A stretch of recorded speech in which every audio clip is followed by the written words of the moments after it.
오늘은 자취하기 전 사기치는 중개인 거르는 방법에 대해서 알려드리겠습니다. 이 영상을 끝까지 보고 지인들에게 알려주세요. 중개보조원이 뭔지 모르는 사람들에게 알려드리겠습니다.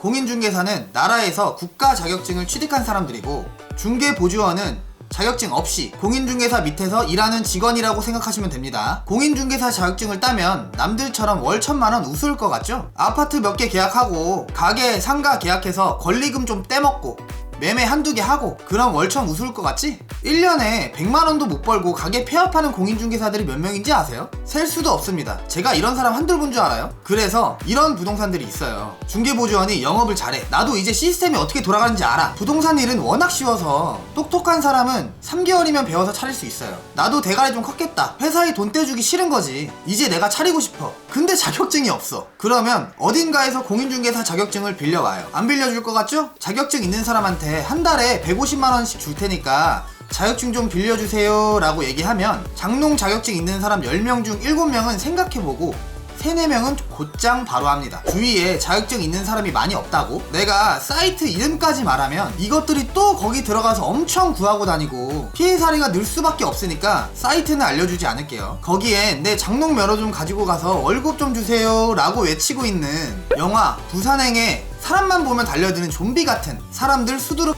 여튼 그 자격증 명의로 간판만 해놓고 영업은 중개보조원들이 하는 거죠. 공인중개사는 출근도 안 하고 계약서도 다 중개보조원들이 쓰는 거예요. 아, 모르실까봐 말씀드리는데 중개보조원이 계약서를 쓰면 불법입니다. 당연 계약서 도장 사인도 중개보조원들이 대필 하는 거고, 면허 맡겨둔 공인중개사는 출근도 안 해요. 1년에 한 2번 하나? 중개보조원들은 또 지들이 공인중개사라고 거짓말을 치는 애들이 한둘이 아니에요. 여러분, 음식점에 가던 미용실에 가던 사업자 등록증, 자격증 벽에 붙여놓잖아요. 그거 하나하나 꼼꼼히 얼굴, 이름, 생년월일까지 본 사람 있나요? 없잖아. 여러분이 미용실에 갔어. 나는 머리 감겨주는 사람인데 아무도 없어서 내가 사장이에요 하면 뭐라 할 거야? 커트 얼마예요? 할 거잖아. 여튼 이런 곳에선 절대 계약하시면 안 됩니다. 전세, 아니 월세도 하지 마세요. 잘 들으세요. 만약 우리가 1억짜리 전세 계약이든 월세 계약이든 했는데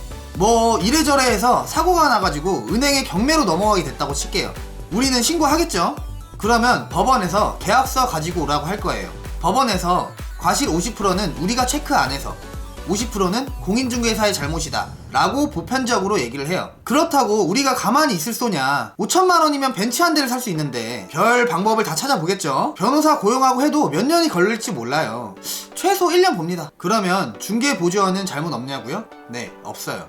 자격증 빌려준 사람은 자격증 빌려줬다고 얘기를 할 수가 없어요. 왜냐? 자격증 빌려준 사람은 계약서, 사인, 도장, 중개보조원이 했다고 하면 과실이 더 커지거든. 중개보조원은 사고치고 중개보조원 해지하고 나가면 끝이야. 아, 그렇지만 명심하세요. 그렇다고 모든 중개보조원들이 다 나쁜 건 절대로 아니에요. 안 그런 사람도 있지만 사람 한두 번 봐가지고 우리가 어떻게 알겠냐고.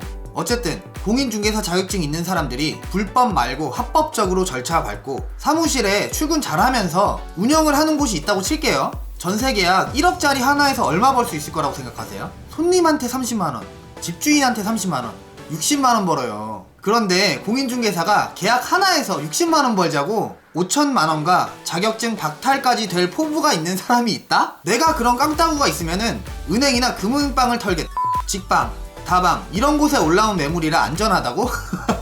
정신 못 차렸네 진짜. 직방 다방은 부동산들이 집을 편리하게 올리고 손님들이 집을 편리하게 볼 수 있는 플랫폼이지 계약에는 관심 없어요. 이런 어플들은 부동산 마케팅 어플이지 부동산 거래 어플이 아니에요. 하물며 이런 어플들은 중개사와 중개수수료는 저희와 무관하다고까지 나와 있습니다. 예전에 이런 사례가 있었어요. 이건 내가 편의를 위해서 잠깐 반말할게요. 죄송해요. 진짜 내가 화가 나서 그래. 진짜 2년 전 얘기인데 내가 구청에 아는 분이 계셔. 그분이랑 식사를 하다가 말씀을 해주시는 거야. 자격증 대여해서 중개보조원들이 불법으로 일하는 곳이 있었는데 거기서 장사가 너무 안 되니까 1, 2년 뒤면 사고가 터질 건물을 알고 있었다는 거지. 거기에 집주인은 돈이 너무 없어서 나중에 전세금 안 주고 파산 신청하려고 마음먹고 있었던 집주인이었는데, 그 건물 집주인이 자기 집 전세 하나 빼주면 중개수수료를 300만원을 준다고 하니까 거기에 그냥 계약을 해버린 거지. 중개보조원도 교육받고 조금 지나면 다 알아요. 나중에 건물이 잘못될지 안 될지. 어쨌든 손님들이 뭘 알아? 등기를 볼 줄 알아? 융자가 뭔지, 근저당이 뭔지, 신탁이 뭔지 아냐고. 지금 이 영상을 보는 여러분도